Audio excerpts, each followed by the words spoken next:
Hello friends, welcome to Pride Family.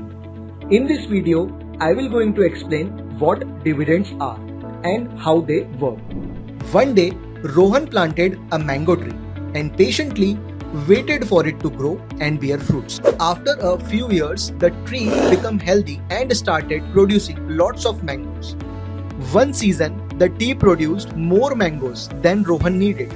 Rohan kept some mangoes for the future and shared the extra mangoes with his friends. A company works in a similar way. When a company earns good profit, it can keep some money to grow the business, and sometimes it shares a part of that profit with shareholders. This payment is called a dividend. Rohan received dividend income and still keep all his shares.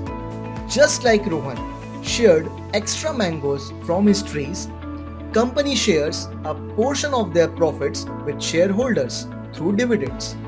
Bye bye friends, take care, happy investing and keep learning.